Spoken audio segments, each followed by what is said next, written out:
Hello, क्या 2 रुपए का स्टॉक है? खरीद लूं?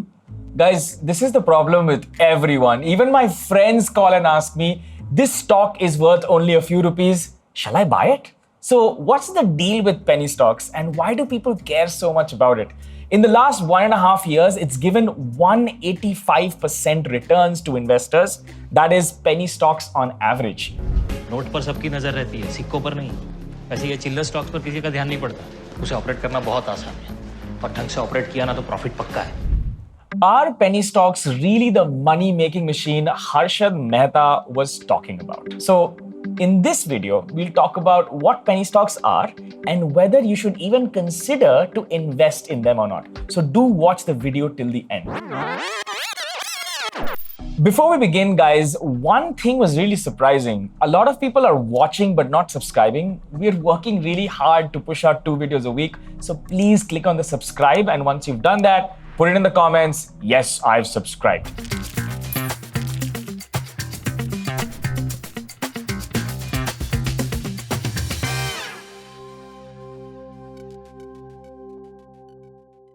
Okay, so let's begin. What is a penny stock? A penny stock is any company that has a small market capitalization, trades generally below rupees 10, has substandard fundamentals, this is very important, and are very illiquid. An interesting thing is also most penny stocks are controlled by a group of people who hold a majority stake of that small company. And this makes it a little risky for investors like us to consider them to be in our portfolio. So let's look at a recent example. I have Proceed India here. This company has gone up 3,344%. Impressive, right? Impressive, right? But it has zero sales. Let me say that again. This company really has zero in sales and the stock price is going up. Would you even consider investing in a company like this? Another company is Geeta Renewables, which has moved up an amazing 2,000%. And you know where I'm going with this. Its sales is zero. It's unbelievable, embarrassing. But we all need to admit that you've probably invested in a company without looking at the fundamentals. And this is not even the fundamentals. I'm just saying the sales are zero. It makes no sense for a company to go up. So how come penny stocks move so much? The first reason is the operator-promoter game. Let's understand this because it has this element of mysticism, and I know all of us think that some companies are operator-driven. Let's understand this. So a penny stock is an illiquid company. An illiquid basically means there are not a lot of people actually trading this company. So price discovery is not happening. Correct pricing is only a few trades away. So if one person comes, makes a few trades, he can push the price up or down very easily. This is not a good thing. Let me show this to you with an example of Proceed. Look at Proceed. It was barely trading below 1 rupee. Then it moved up to 7. Now, you see those vertical lines behind the bar? That's volume. Volume is how many number of shares are being exchanged on the stock exchange. This should be very high.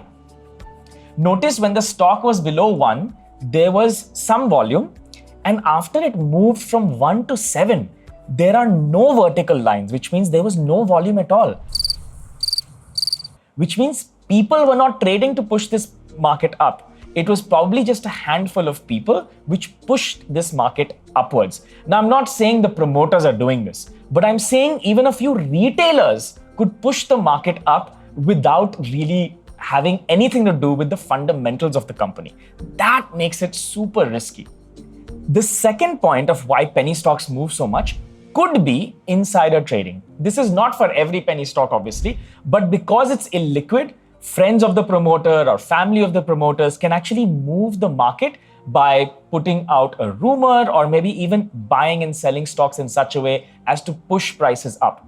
This is why you should not consider stocks which are illiquid and penny stocks because it is very susceptible to manipulation and generally just should be avoided. Next, I want to talk about some misconceptions to do with penny stocks. One is that a large company today was once a penny stock. Look at Adani over here. You'll notice that it's worth thousands of rupees today, but in the past it was 10 rupees. Now, okay, this is not true. One, the price of a stock could be 10 rupees shown today because there were multiple bonuses or stock splits that happened, which changes the price and it shows 10 rupees. The second is just because a company's share price is 10 rupees does not make it a penny stock. The market capitalization makes it a penny stock. For example, let's suppose a stock is priced at rupees 10, but it has 1 billion shares out there. It makes this company a very high market cap stock. So the price of the stock, it has nothing to do whether it's a large cap or it's a small cap or penny stock company. You should check out this video we did just on the Adani Group. I'm sure you'll really like it if you're interested to know how the Adani Group works and its individual companies. The second misconception of penny stocks is that you will make money because it's small priced, and even a 1 or 2 rupee up move will make a lot of money for you. Now listen to me very carefully. We're going to look at some data to clear this misconception. In 2017, there were 524 penny stocks. By 2020, only 239 stocks were actually trading, which means the others were not tradable because there was no volume and they just weren't trading on the exchange anymore.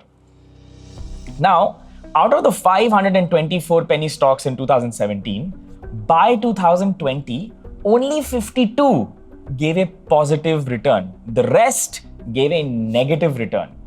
And the average return in this period for all the penny stocks was minus 49%. That's almost minus 50%. This means most penny stocks don't actually work. Why do you want to put your money on an event which is not likely to happen at all?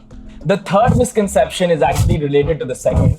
We think overpriced companies बहुत height चली गई हैं and इससे ऊपर नहीं जाएंगी. This is not true, guys. Quality companies continue to do well. If you look at any of these companies here, they were already priced higher. They just keep improving. That's how compounding works. Like Kotak Mahindra Bank has grown 755x, Pidilite 270x, Asian Paints 180x, so on and so forth. The average is 140x over a 20-year period. So stop thinking about the saving poor mindset and get into the growth mindset. These are two different ways of thinking and will affect you financially.